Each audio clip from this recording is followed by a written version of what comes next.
When we think of the medieval Arab world, we probably associate it with mud huts, tents, and all these types of structures of housing.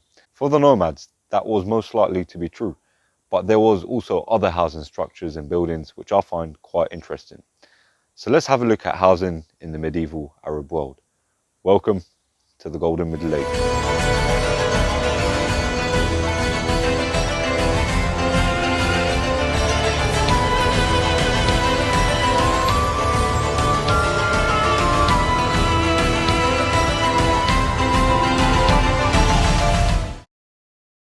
As you can see here in the UK, we have a beautiful summer's day.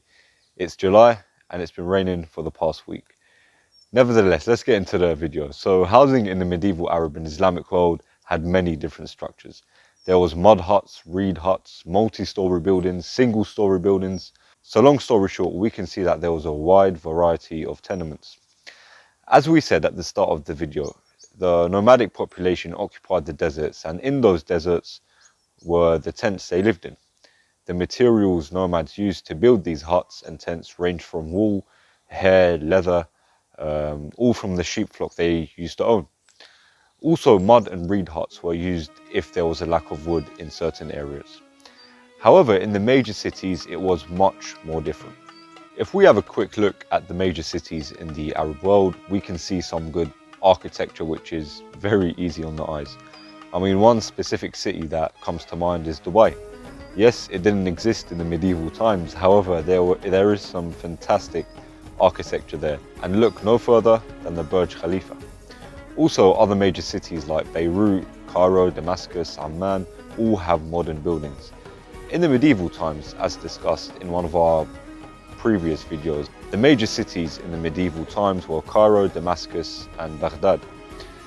The materials used to build homes differed dramatically to what the nomads used to build their tents. Wood, stone and bricks were used for homes in the city. Firstly, they were more readily available because in the cities, naturally there's going to be more investment because they are the economic hubs of the Arab world. So the governments would naturally invest in them more. And these materials were also more durable for the city, and so they were preferred. And there was a wide range of different building sizes in the cities. There were single-story, double-story, and even homes which had more than 2 stories. So you can call it the medieval apartments or flats. Right, starting to pour down again. So yeah, there's nothing more amazing than having unpredictable weather. Anyways, some 5-story apartments could have around 200 people. I mean, that's pretty much very similar to a modern-day block of apartments, isn't it? So this was consistent throughout the major cities in the medieval Arab world. And I'm getting drenched. Never mind. A home in the medieval Arab world was someone's refuge, as it probably is for many people across the globe at that time. A home was meant to provide sakina for someone who had a hectic life. And sakina is roughly translates to peace. And from sakina, the word sukun emerges, which is basically where someone lives. So there was this importance of the home. And it was meant to be where someone or a family found peace and tranquility. This is actually stressed in the religion of Islam, and this is why the Arabs placed heavy emphasis on it. If you were a male after a hard days of work, you would want to go home and unwind. And if you were a female, the home was where you had that sense of freedom, and it was your responsibility to maintain it if you didn't have a servant to do so. And there was something similar about medieval Arab architecture. The personality was the same, no matter what city or area you go to. Arab homes had courtyards, for example, and also on the windows there would be something called the mashrabiyya, also known as shutters. This specific design and personality was common in the medieval Arab homes. It was essential in terms of getting that privacy which Arab and Islamic tradition emphasized on. And the other rooms of the house, such as the bedroom, the kitchen, were constructed around the courtyard. If you were rich, you would have your own toilet. However, if you weren't on that level of wealth, you would usually do what you have to do outside. The courtyard could also serve as a place where the family gathered, or even a space where women could do the preparations for the cooking. Sometimes it would be an extension of a sitting room if there were many guests, especially, for the wealthy citizens. And because hospitality and having guests was an important tradition of the Arab world, the courtyards had an important role in receiving guests and serving them.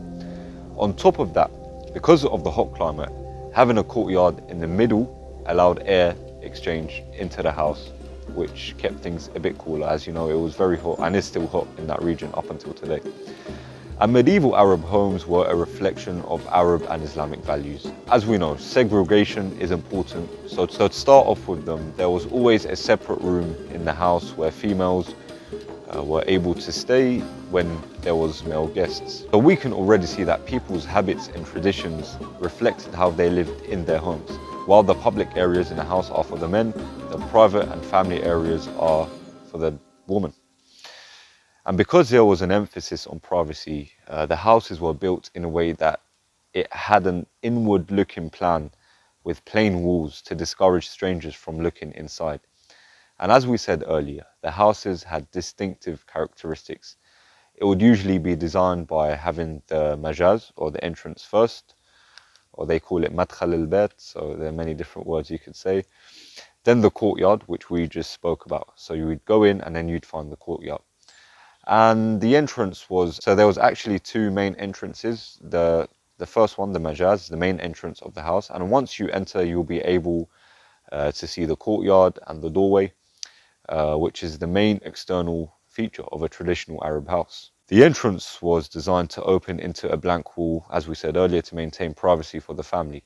Again, we can see the emphasis on privacy, which the Arabs call sitra or mastur. And as we mentioned earlier, there would be a private room for women, and most of the other rooms of the house will be built around the courtyard. However, during the Mamluk period in the 12th century, there was a change of style that involved the covering of the courtyard and the introduction of the qa'a as the main reception hall in the house. The qa'a had a big wooden lantern on the top to cover it, and there were two sitting areas at a higher level usually. And the lantern had openings to allow the hot air to escape. So from this, we can see that there was an emphasis on allowing ventilation for cool air to enter and for air to always be exchanged in the homes. Again, this was because of the climate, which had a big influence on how homes were built. And finally, to end the video, on the type of furniture that was used inside homes. Cushions. Lots and lots of cushions. Whether you were sitting with guests socializing or eating dinner, you most likely sat on the floor. Cushions were used in homes because sitting on the floor was a custom and generally how Arabs in the medieval times used to sit. Chairs were also available, but they were usually outside the house and were used by those in higher ranks within society. However, the cushions were also used for that purpose, and to make yourself look higher, cushions were usually stacked on top of each other, so you can indicate your higher position in society. Once again, thank you very much for watching the video. Apologies about me complaining that the weather is crap, but you know, that's a common theme here in the UK.